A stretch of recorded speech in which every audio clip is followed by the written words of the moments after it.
The fear of failure was a big one in the beginning. Because what happened to me was, I was 27 years old and I was like miserable. And I just kept trying to figure out what my life was for. Because I discovered something, that the two most important days of your life are the day you're born and the day you discover why. And at 27, I just hadn't figured out the why. And I walked into a comedy club October 8th, 1985. First time ever in a comedy club. Didn't even know comedy club existed. I actually went there on a dare. A girl dared me to go to this comedy club because she knew I was funny. I won amateur night that night, October 8th, 1985. I went to work the next day and quit my job. I won $50 and I went to work and quit my job. The day I quit, my boss, as I put my box on his desk and told him I was leaving to be a comedian, he talked me right out of it. He said, "Steve, you're not even funny." He said, "I've never heard you say anything funny since you've worked here. I've been selling insurance for 2 years." He said, "Are you kidding me? You've got a family.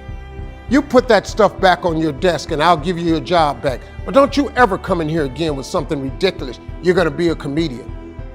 I took all my back to my desk and put that back on my desk. Dude named Russell Middlebrooks came up to me and said, "Hey Harv, I thought you was quitting today, man."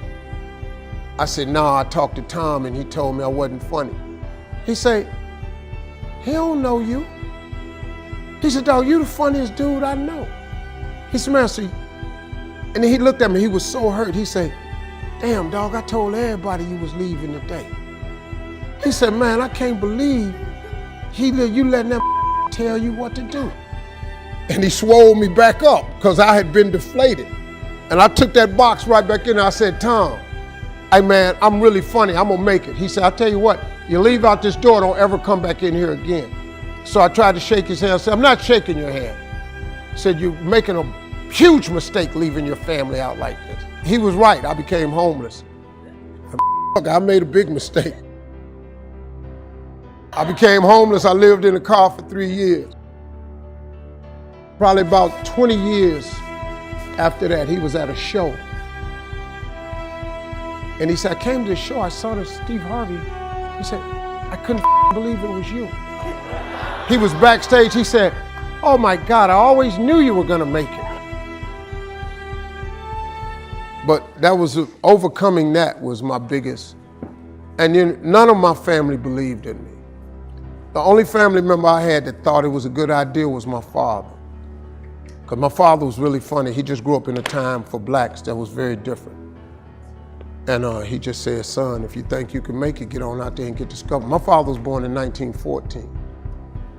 It wasn't good. My grandfather was a slave. My grandfather was born into slavery. My grandfather was a slave till he was 12. So my background of people becoming successful was like, and my dad was the only one who believed in me. Everybody else told me no, laughed at me, all kind of shit. When you're going through stuff like that, man, it's pretty easy. I almost gave up. Everybody has a turn back moment. I almost gave up a couple times because it got pretty hard for me. I was going to ask my father, could I come home and stay there for 3 months and get a job? Because my father had a rule for all the boys: once you leave the house, you can't come back. He was pretty strong with that rule. The girls could come back home anytime they wanted to. The boys, you can't come back here. So calling him and asking him, could I come home, was pretty tough. And then I got a phone call.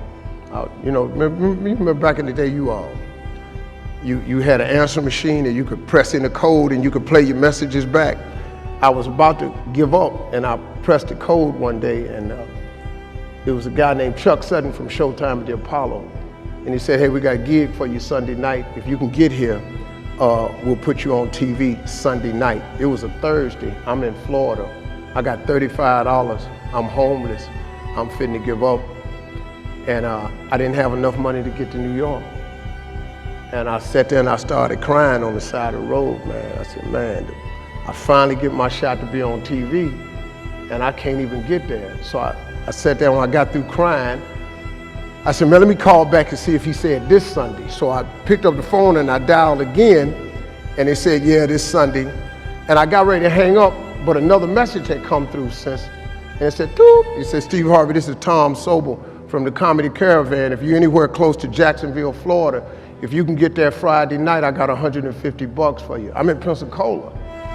So I jump in the car, I got $35. I drive to